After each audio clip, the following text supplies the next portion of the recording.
What did the 750 Ti say to the 760? Nothing. Graphics cards can't talk.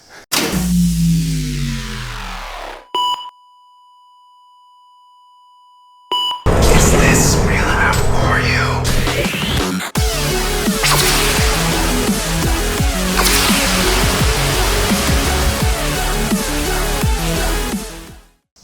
Welcome back to Tech City. This is Barani's coming back to you guys today with a review of the Galaxy GTX 760. Now the weird thing about this is, yes, it is that brand again. It's Kuroutoushikou in Japanese. So it's actually a JDM distributor of the Galaxy product. Last time I had an R9 270 come through, as you guys know, and it was from the same brand. However, I believe it was a Vision Tech, as someone else pointed out in the comments, that when I ran the 3D Mark, it actually recognized it as a Vision Tech card. So this time around, I'm actually pleased that this is a Galaxy card, as I have had really good experiences with Galaxy graphics cards in the past, namely my GTX 670. However, today we're going to be looking at the GTX 760. This is actually, after looking at Galaxy's own website, this is actually the short or the mini version, which I think is intended for mini ITX rigs. So as you can see here, it is actually pretty small when I compare it to the 750 Ti even. It's actually pretty short.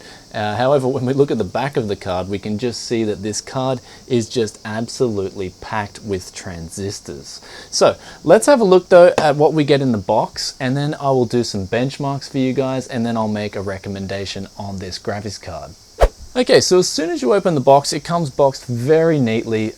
Galaxy products are always a great experience to unbox. I mean, it comes with a manual, it comes packaged really well, really sturdy, can survive a beating and shipping. Comes with also 2 Molex to 6-pin adapters, so I believe this is kind of a good thing, because I mean, most people aren't going to have brand new power supplies. I mean, some people will try to get the 760 working in their old power supplies, and I think that's a good thing. I mean, if you're going with a 780 or something, I think it's not needed, as you know, you're most likely going to be buying a good power supply for a 780. However, with the 760, I believe it's nice. It also comes with a DVI to VGA adapter. So looking at the outputs on the back, we have a DVI-I, we also have a DVI-D dual display port, which will allow you to run this on 120 Hz monitors, which is a great thing. It also comes with display port for the G-Sync, support for G-Sync as well. It also comes with a HDMI out, so exactly what you want with outputs. I love that Galaxy have paid attention to detail here with the outputs. You've also got that DVI to VGA adapter if you need it, which is a good thing. So we've got outputs, we've got them all covered there. Great card in terms of outputs. Let's look at the card itself. So turning it over to the side here, we can see that it's a nice metal shroud here, and it does feel very solid. One thing that I will say about this graphics card, as soon as I picked it up out of the box, I was impressed with how solid it felt. Albeit it is a very light card. It only weighs in at 476 grams, which kind of surprised me, because I was like, damn, this is a GTX 760 we're talking about here. This thing needs some adequate cooling. Now, if I was going to critique something, I would say that yes, this cooler is just not big enough, especially if you intend to overclock. However, it did handle this GPU absolutely fine in the dead heat of summer. Although the fans did get a little bit noisy, it was still adequate and it still did the job, which impressed me in the end of the day. Although one thing I will say is that I did not like the temperature of the actual heat pipes itself. For instance, when I have my 750 Ti here, when I touched the cooler itself while it was running a stress test in Unigine, the thing just did not become hot at all. When we look at however, when we contrast this to the 760, this thing got really hot to touch. Same with the R9 270 that I had come through. So keep in mind that, yeah, if I would want to critique one thing about this graphics card, I would just say that the cooler is just not big enough. Personally, I would go with a bigger cooler if I could. However, keep in mind though, this was a really cheap GTX 760. It was only $200 when I got it, $210 I think, including tax. So it was actually very cheap. Now the fans themselves, they feel really sturdy. They do a great job when they're fully spinning up. The GPU managed to just stay under 80 degrees, which I was surprised. It did handle okay. It's just there was no overclocking headroom at all, as you guys will see in the benchmarks. Looking at the rear of the card here, we've got a nice solid shroud there. We've also, on the side here, we've got 2 6-pin PCIe connections there. So there's no 8 pins necessary for this graphics card.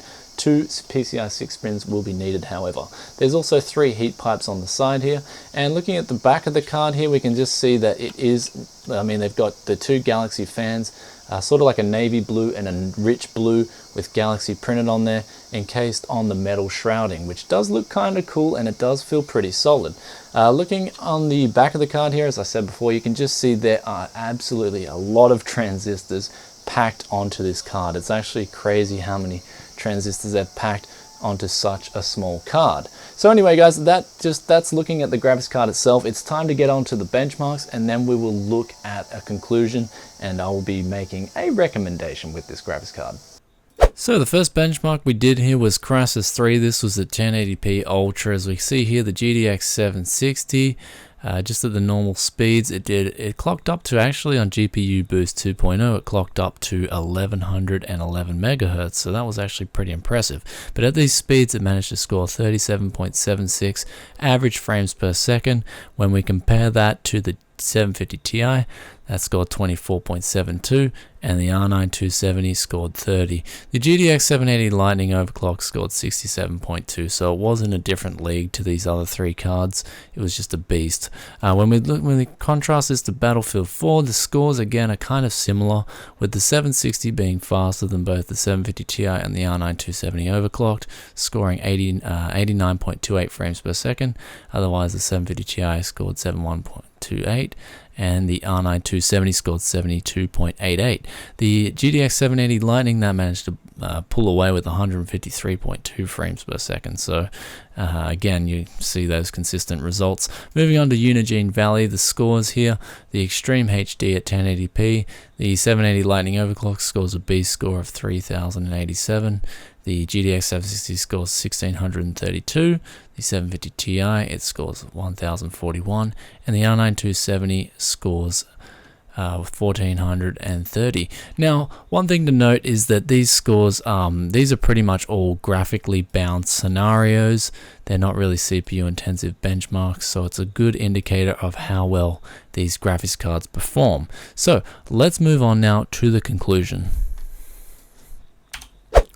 So in conclusion, I will say that this is one decent little graphics card. It did do really well in the benchmarks, I thought. I mean, considering that I just couldn't get much overclocking headroom out of it at all. But it did a great job. It ran games really smoothly. I had a good experience on this graphics card. And keep in mind that this is the conditions that I was using this card in was a worst case scenario, right in the dead heat of summer. So that is something, and it's actually really hot. We're talking like 34 degrees, 35 degrees. It's really damn hot. So it did well. I mean, it did okay, I guess, the cooler itself. I just would like to see, personally, if I was buying a 760 for a big desktop rig, I'd probably be going with even Galaxy's own normal GTX 760 with the bigger cooler. There's also the WindForce, which I know works really well, and the MSI gaming version, and also the Azusa. So there's a few, I mean, pretty much all the NVIDIA partners make good aftermarket cooling solutions. So this is honestly one of those cards that, yeah, it is a little bit small. It's great for a mini ITX build if you need that. I mean, the size is pretty small. However, if you are fitting it into a mini ITX build, I will say this: make sure your mini ITX build has good cooling and good airflow, because this thing, I could imagine it without adequate airflow, it would overheat pretty quickly, and you will get bad performance if that does indeed happen.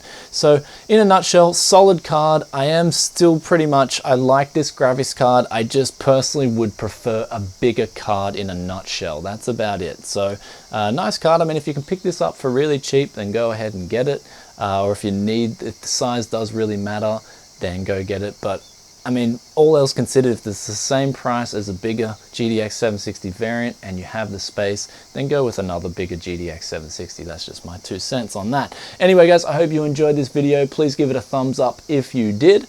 And if you have any comments or questions about this Galaxy GTX 760 I have here in my hands, then please leave a comment in the comment section below. Look forward to communicating with you guys soon. And also another thing is, I will say that, yeah, I'm probably going to sell this. I'll put it back into the budget rig. I will be doing a review on the Animax case for you guys, the Fulmo Q. And after that review, I will showcase the build for you guys, and then I'll probably be selling that rig and moving on. So if you are interested in a custom overclocked rig, I can ship it to your door internationally, as shipping's not too expensive in Japan, so let me know.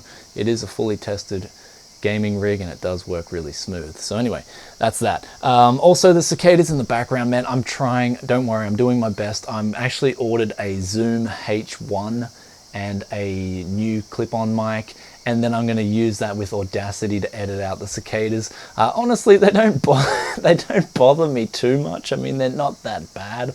I'm actually used to it living in the country for so long now. So I mean, I can imagine though how it can annoy some people. So I will be trying to edit it out in the future. On my Japan channel too, I will try and make a vlog for you guys. Sorry, it's just, yeah, I mean, it's really hot in here and I just don't get a chance to record. And when I do get a chance to record at the moment, there's cicadas in the background, unfortunately. So anyway, I will get what I can done when I can, and I promise you that. And I hope to see you guys soon in another tech video, most likely the Fulmo Q, and then I'll review those two power supplies, and then I'll get a budget build done, and then I'll get tech talk done. So there's so many videos on the thing that I got to do, like whoa, and I will get them done. Anyways, I hope you enjoyed this, and I've got to review that microphone, the MXL 770. Actually, after testing it, it was kind of, I mean, it's not as impressive as the AT2035 or the Behringer B1. I mean, the Behringer B1's quality control is horrible, but honestly, out of these three condensers, I'll give you guys an early preview. I like the AT2035 the best. I thought it sounded the best, the most consistent, and it was really well built. Anyways, hope you enjoyed enough of my ranting, or not ranting, just vlogging, I guess, talking about random stuff. Hope you enjoyed this video, and I'll peace out for now. I'll catch you guys soon. Bye.